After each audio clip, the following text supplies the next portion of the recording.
Estas heridas de la adolescencia se llevan toda la vida, o sea, no es algo que se queda en esa etapa, no es algo que tú ves en ese momento y ya está y luego lo superas, no, es gente, somos personas que luego en nuestra vida adulta nos tenemos que enfrentar a situaciones en las que nuestra autoestima está debilitada, en la que nuestro valor como persona está debilitado, en la de que creemos que hay algo malo con nosotros porque en algún momento nos los hicieron creer.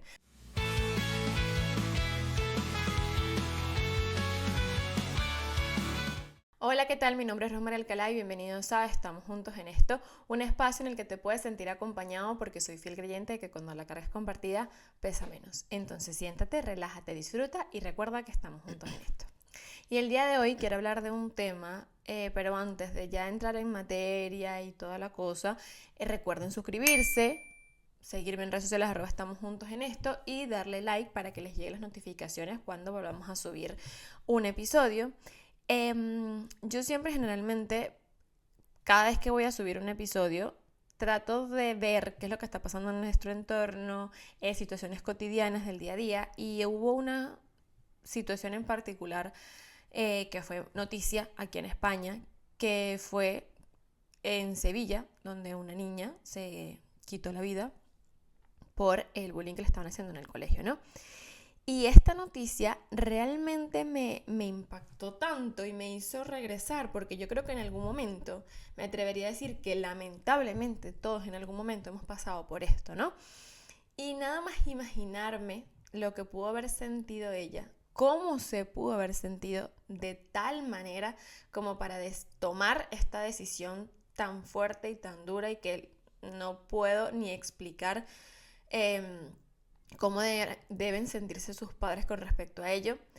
Y me lleva a como cuestionarme y como conectarme con toda esta situación que ahora tiene nombre, pero que ha pasado desde siempre. O sea, en mi época no se llamaba bullying, pero existía. Recuerdo que incluso una vez en el recreo estábamos, mi grupo de amigas, que éramos 5, y estaban los de años superiores en un recreo tirándonos helado, basura, pelotas de papel.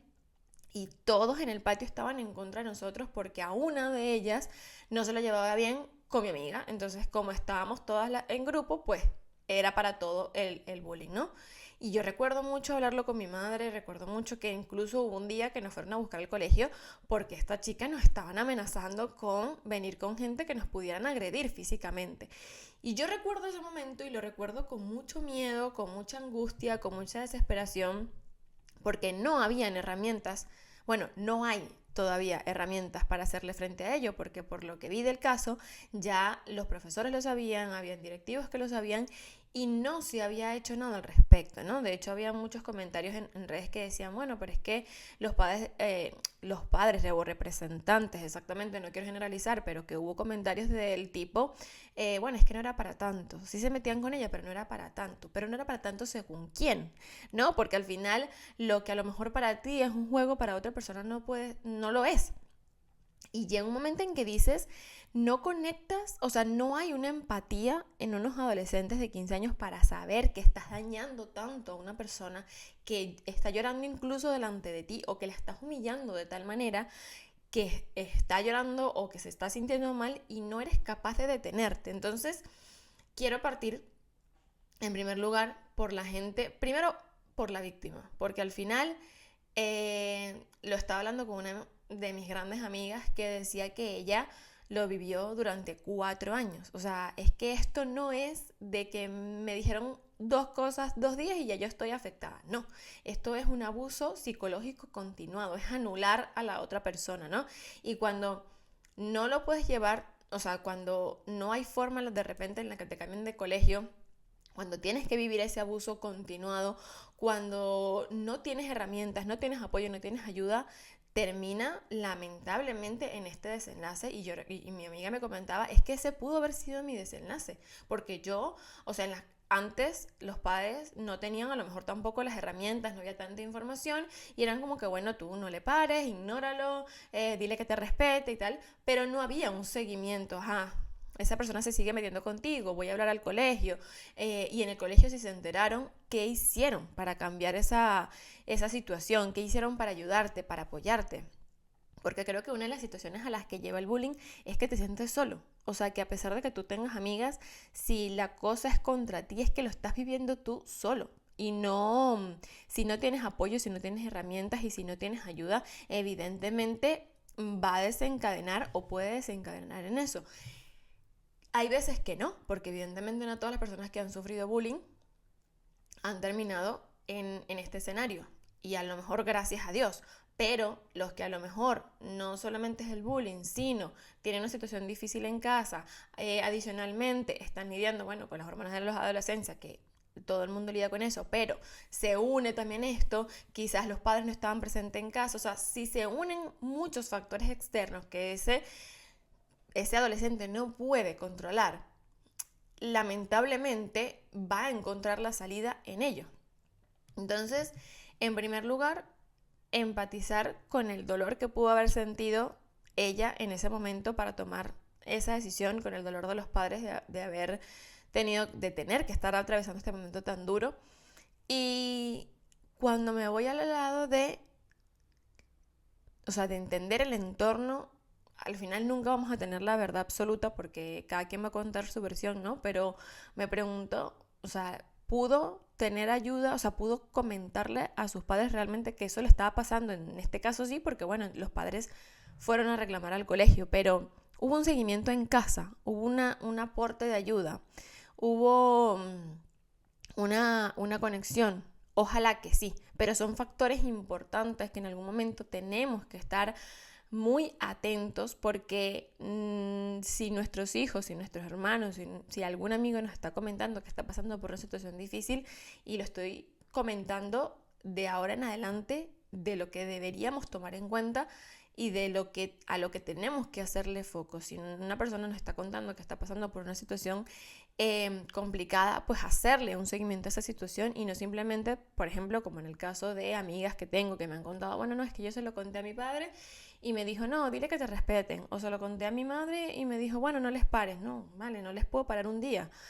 Pero si están todos los días humillándome, si están todos los días metiéndose conmigo, lanzándome cosas o diciéndome insultos, pues llega un momento en que eso te toca tu autoestima. Y estamos hablando de este caso porque terminó en este desenlace. Pero es que estas heridas de la adolescencia se llevan toda la vida. O sea, no es algo que se queda en esa etapa, no es algo que tú ves en ese momento y ya está y luego lo superas. No, es gente, somos personas que luego en nuestra vida adulta nos tenemos que enfrentar a situaciones en las que nuestra autoestima está debilitada, en la que nuestro valor como persona está debilitado, en la de que creemos que hay algo malo con nosotros porque en algún momento nos los hicieron creer, porque durante mucho tiempo, a lo mejor todo el bachillerato, en el instituto, la gente se metía con nuestra valía, se metía con nuestros defectos físicos, se metía con alguna cosa que haya hecho una herida que por más que pasen los años no ha sido fácil de sobrellevar y que a lo mejor si no lo has logrado trabajar en terapia o lo que sea, va a pasar factura en algún aspecto de tu vida, ¿no? Yo lo comenté en algún capítulo anterior, pero yo recuerdo que durante mi adolescencia se metía muchísimo conmigo porque yo tenía una cicatriz. Y me cantaban canciones en el metro delante de todo el mundo y se reían y se burlaban. Y a mí me dolía mucho porque yo primero no podía hacer nada por cambiar eso, ¿no? No era algo que dependía de mí o que yo pudiera cambiar. Segundo, intentaba acomodar al lugar, esconderla y me ponía el flequillo y me ponía peinados y buscaba alternativas para que no se me viera porque al final, bueno, no sé si se logra ver bien en pantalla, pero fue una cicatriz que tuve por un accidente de tránsito en el que, valga la redundancia, vale aquí acotar, pude haber perdido la vida. Entonces yo recuerdo que una vez una tía me dijo una frase que me quedó súper marcada, que me decía que la cicatriz era igual a la que tenía Harry Potter. Me hacía única, pero no diferente. Porque yo me cuestionaba muchísimo y claro, estás en una etapa en donde evidentemente te empiezan a llamar la atención otros chicos y luego vas a una fiesta y entonces se metían era conmigo o nadie quería de repente ligar conmigo, por así decirlo, y yo sentía que tenía que ver con eso porque evidentemente era muy reciente y era muy notorio. Entonces es no solamente tener que lidiar con que haya vivido eso, sino tener que escuchar constantemente burlas y críticas y que la gente se te quedara viendo, que hasta el día de hoy ya yo lo he podido trabajar y puedo ahora mismo lidiar con eso y andar con mi frente en alto, como dicen, o destapada, porque yo sé que eso forma parte de mí, que no lo voy a cambiar y yo trabajé esa herida física y esa herida emocional. Pero hay mucha gente que lleva a cuestas esa herida, lleva a cuestas esas palabras, esas etiquetas y que es muy complicado luego indagar, me quedé pegada, indagar de dónde viene, porque muchas veces como que metemos la basura debajo de la alfombra, no queremos tocarlo o no pensamos que realmente nos afecta como nos afectó. De hecho, tengo personas cercanas donde una de ese círculo ha sufrido bullying recientemente, ¿no? Bueno, la hija de una de ellas, de mis amigas, y como que el protocolo, como lo que indican en el colegio es que se cambie de institución, ¿no? Entonces ahí es donde voy. ¿Por qué la víctima tiene que hacer el cambio? O sea, ¿por qué no hay una consecuencia directa, al menos de la misma proporción para los atacantes? Porque al final son personas que si no tienen algún tipo de consecuencia de sus actos, lo van a seguir haciendo y va a pasar los años y cuando a lo mejor a ella, a la víctima, la cambien de colegio, pues va a llegar otra víctima. Y, y si no hay ningún tipo de consecuencia, de decir, mira, esto está mal y tienes que pagar por ello, pues van a asumir que está bien o que no pasa nada con que lo hagan. Y no van a ser 100% conscientes y no van a ser capaces de asumir las consecuencias de sus actos. Entonces, siento lamentablemente que no hayan protocolos ahora mismo, que al final ya hay un día mundial de la salud mental, donde ya se está tocando en muchas escuelas esto como una materia directamente, cómo trabajar las emociones y que no haya un protocolo de emergencia para casos como estos, que han habido un montón y que seguro habrá muchísimos más que a lo mejor no salen a la luz, donde hay niños deprimidos. Porque al final el que suicida, la persona que se acaba con su vida, no es simplemente una persona que lo piensa y ya está, es una persona que está deprimida, es una persona que ya no quiere nada más, que ya tiene evidentemente rabia, frustración con el mundo y le parece mucho mejor irse que poder enfrentarlo. O sea, encuentre un alivio en eso, encuentre una salida en eso. Entonces, hay que estar alerta a los protocolos, hay que estar alerta y esto es un llamado de conciencia porque sé que hay muchos casos que no han salido a la luz y sé que hay muchos casos que ojalá no lleguen a este término, pero que están allí. Y también dentro de todo, yo sé que nosotros somos individuos de sociedad, ¿no? Y que al final, muchas veces por protegernos, es como que, bueno, no voy a decir nada porque entonces la van a agarrar conmigo, o no voy a comentar nada porque entonces después me van a decir es a mí, o me van a decir que soy un chivato. Al final, si tú no denuncias, no te quejas o no manifiestas, te estás convirtiendo en cómplice. Si tú has sido testigo de situaciones de abuso en las que no has dicho nada, te estás convirtiendo en cómplice. O sea, llega un momento en que tenemos que dejar de callarnos y de mantener silencio. Si estamos bueno, lo vi en el colegio, pero también lo vi en la universidad, que se supone que somos adultos ya, que somos gente pensante y consciente. Y recuerdo que había una compañera que tenía problemas de cabello, perdía mucho cabello y utilizaba pelucas, y recuerdo cómo se burlaban de ella y cómo se metían con ella y cómo se reían a sus espaldas, y era como que, pero es que ya somos adultos, o sea, ¿por qué a estas alturas de la vida todavía nos seguimos metiendo con una persona con la que ni siquiera sabemos qué lucha está librando, con la que ni siquiera sabemos por qué está haciendo eso? Y aparte que si lo hace porque le gusta o por lo que sea, es su vida, es su problema, que lamentablemente ya estaba pasando por un problema de alopecia grave, por un tema de estrés que estaba viviendo, y cómo había gente tan falta de empatía, de burlarse y de meterse con esa persona que no sabes a qué se está enfrentando. Entonces ahí es donde, cuando entra la, el tipo de ser humano que somos, dónde está nuestra empatía, dónde está nuestra humanidad. Y quiero que este programa sea directamente un llamado de conciencia, primero, de no callarnos, de decirnos y de hablar. Y si a lo mejor te quieres proteger, vale, pues a lo mejor no te enfrentes directamente.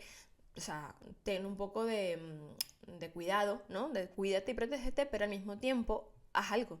O sea, háblalo con tu representante, háblalo con el profesor. O sea, no dejes que eso pase por debajo de la mesa, porque ya estamos viendo en qué puede terminar. Y quieras o no, hay parte de eso que sucedió que va a estar en la conciencia de muchos, porque no dijeron nada, porque no hablaron, porque no ayudaron, porque no defendieron, porque al final la mayoría de las veces los que hacen eso son 3, 4, 5, no son la mayoría.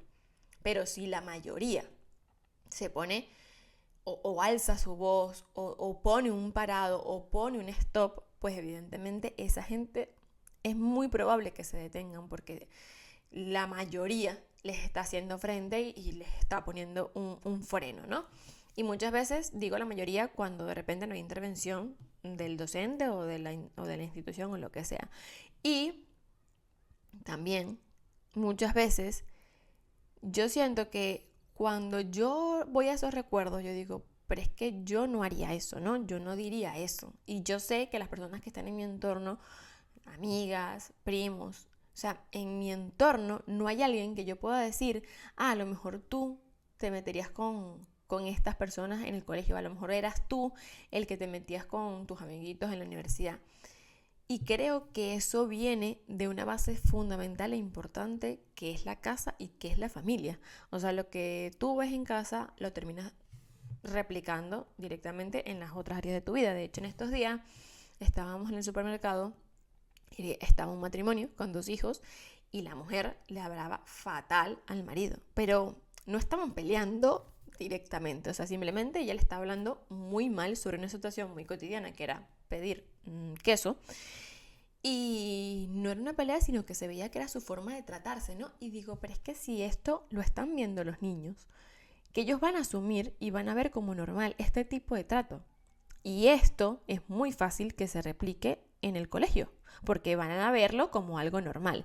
Y luego, al mismo tiempo también, los padres estamos siendo promotores de qué.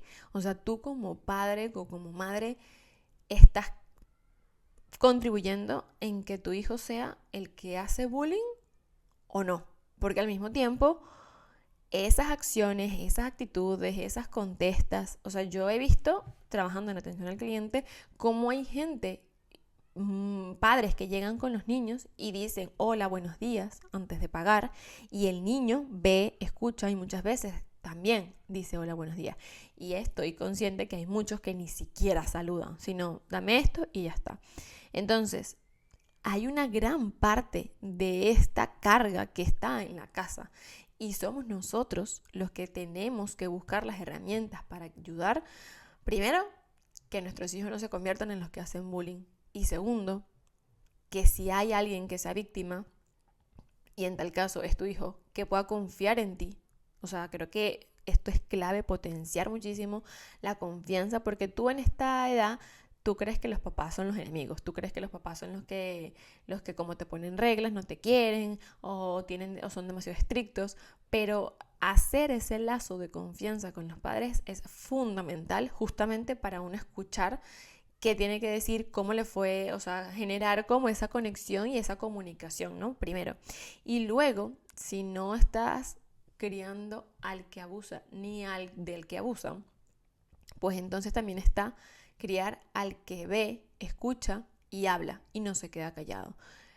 Es que hay un papel fundamental en la familia para esto, para que no se siga repitiendo, para que no siga sucediendo y para que de una vez por todas, yo creo que a lo mejor lamentablemente no es una lucha en la que en algún momento vamos a librar del todo. Creo que hay mucha gente mala en esta vida y que va a seguir existiendo gente mala, pero yo creo que los buenos somos más y tengo demasiada fe y demasiada esperanza en que hayan hogares que puedan acompañar y enfrentar situaciones de la mejor manera para que no terminen en este desenlace, y también hogares que al percatarse de que esto está sucediendo por parte de su hijo puedan ponerle un parado y no evitar que continúe, que siga mayores. E incluso si tú ves que es tu hijo el que está faltando, que es tu hijo el que está haciendo el daño, pues cámbialo tú de colegio, pero no sigas o no pretendas que cambie simplemente porque tú hables con él un día y ya está. Porque esto hay que hacer un seguimiento, porque hay que hacer un acompañamiento, porque sería maravilloso que lo pudiera acompañar un psicólogo e incluso tocar a lo mejor temas que incluso pueden involucrar a la familia completa. Pero siento que es un tema que no se debe dejar pasar por alto y que siempre que tengamos la oportunidad, comentarlo y conversarlo y buscar soluciones y herramientas para enfrentarlo, porque no me parece que sea justo que quede impune, y no me parece que sea justo que ahora mismo, mientras que yo estoy haciendo este podcast y mientras ustedes están hablando, hay cientos de niños en cientos de colegios que están atravesando por situaciones parecidas y que no encuentran una salida y que no encuentran un apoyo ni una ayuda. Y qué triste pasar gran parte de tu adolescencia con miedo, con frustración y con heridas que al final te las está generando alguien más, que no son tuyas y que seguramente van a acompañarte toda la vida. Entonces, este programa es un poco de reflexión. No sé si en algún momento ustedes han sufrido bullying, déjenmelo en los comentarios. Ya yo les conté un poco de lo que yo en algún momento pasé, y espero que podamos conversar más adelante o en otro programa y que hayan noticias favorables sobre esta situación a nivel general.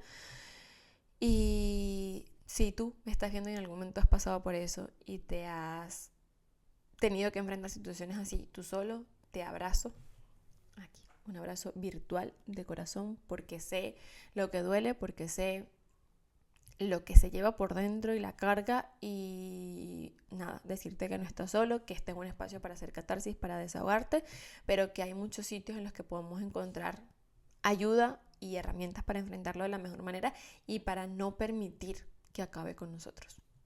Espero que les haya gustado este episodio. Nos vemos en el próximo. Chao, chao.